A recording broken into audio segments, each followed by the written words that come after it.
JW Story.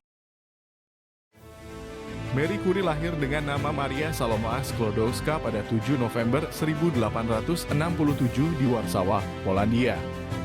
Ia lahir dari pasangan sederhana berprofesi di bidang pendidikan. Ayahnya, Władysław Sklodowski, adalah seorang guru matematika dan fisika. Sedangkan ibunya, Boguska, merupakan seorang kepala sekolah di sebuah sekolah khusus perempuan. Marie yang sering dipanggil dengan nama panggilan Manya oleh keluarganya merupakan anak bungsu dari 5 bersaudara. Masa kecil Marie diselimuti dengan keuangan yang terbatas. Hal ini dikarenakan Marie kecil tinggal di daerah yang dikuasai oleh Rusia pada masa itu. Keluarganya harus kehilangan harta. Apalagi ayah Marie dikenal sebagai seorang warga yang pro-Polandia. Tidak hanya menghadapi masalah keuangan, Marie juga harus kehilangan ibunya yang menderita tuberkulosis ketika ia berumur 10 tahun. Akses pendidikan tinggi untuk perempuan di Polandia terbatas pada masa itu. Sehingga, untuk mengejar studi lebih lanjut, ia pergi ke Paris pada tahun 1891. Marie Curie memasuki Universitas Sorbonne di Paris. Selama belajar di Paris, Marie benar-benar bersemangat belajar fisika dan matematika. Ia harus bertahan hidup dengan makan roti mentega dan minum teh setiap hari karena keterbatasan finansial.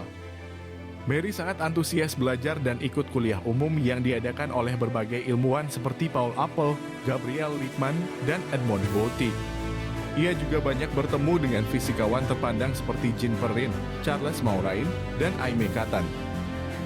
Marie kemudian berhasil mendapatkan gelar sarjana ilmu fisika pada tahun 1893.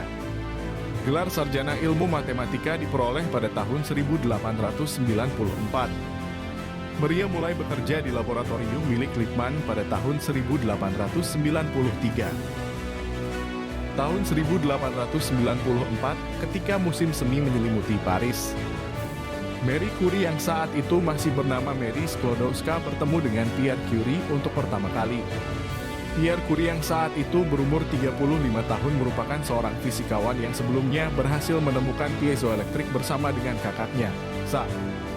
Pierre yang terpesona dengan kecerdasan dan passion Marie memberanikan diri untuk melamar Marie. Mereka kemudian menikah pada tanggal 25 Juli 1895. Mereka banyak melakukan penelitian yang saling mendukung.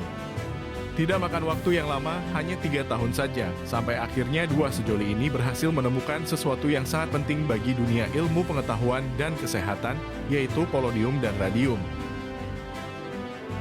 Marie Curie yang tertarik dengan penelitian mineral kemudian mulai meneliti berbagai mineral. Bersama dengan suaminya, Marie akhirnya menemukan unsur baru yang disebut polonium pada tahun 1898.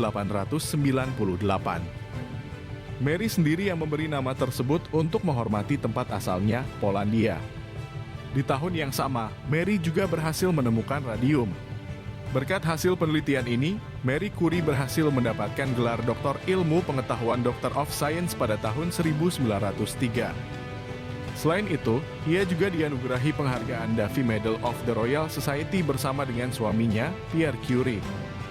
Pada tahun 1903, Marie dan suaminya berbagi dengan Henry Becquerel untuk penghargaan Nobel Fisika. Hadiah penghargaan ini didapatkan mereka atas jasa-jasa mereka dalam penemuan dan penelitian radioaktivitas serta elemen polonium dan radium. Penghargaan Nobel ini menjadikan Marie sebagai wanita pertama yang berhasil meraih Nobel. Pada 19 April 1906, sebuah kecelakaan maut menimpa suami Marie tercinta. Di tengah hujan, Pierre terpeleset di jalan dan kepalanya terlindas roda kereta kuda yang sedang melaju. Pierre kemudian meninggal dengan keadaan tengkorak yang retak. Tentu kejadian ini menimbulkan duka yang dalam bagi Marie Curie. Di tengah lembah duka, Marie Curie mendedikasikan tenaga dan waktunya untuk melanjutkan penelitian yang sebelumnya dikerjakan oleh suami dan dirinya. Pada 13 Mei 1906, ia juga mengisi posisi jabatan profesor di Sorbonne yang ditinggalkan oleh suaminya.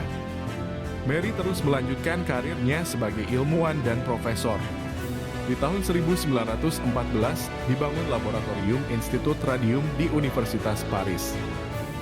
Mary mengembangkan lebih lanjut sinar X. Selama Perang Dunia I berlangsung, Mary menyediakan alat-alat X-ray yang digunakan untuk merawat para tentara yang terluka. Bersama dengan putrinya, Irene Curie, Mary mengabdikan diri untuk mengembangkan penggunaan X-radiografi. Pada tanggal 4 Juli 1934, Mary Curie meninggal dunia dengan kondisi didiagnosa mengidap anemia aplastik, yang berarti sumsum tulang belakangnya gagal memproduksi sel darah baru. Ia tak mengetahui bahaya zat radioaktif. Paparan radiasi sinar radium membuat dia mengidap anemia. Ia kemudian dikuburkan bersama dengan suaminya di Prancis. Peti mati Mary Curie dibungkus dengan 3 lapis timah karena tubuhnya bersifat radioaktif. Dunia kehilangan sosok wanita hebat yang sungguh tekun dan cerdas setelah berhasil mempersembahkan penemuan yang bermanfaat bagi umat manusia. Penemuan Mary dapat digunakan dalam penyembuhan kanker. Radiasi dari radium menghancurkan tumor jahat lebih dulu sebelum menghancurkan sel yang baik. Tentu aja temuan ini sangat luar biasa bagi bidang medis atau kesehatan. Bayangkan, kanker atau tumor yang mematikan bisa dirawat menggunakan radiasi. Ini sungguh terobosan yang fenomenal.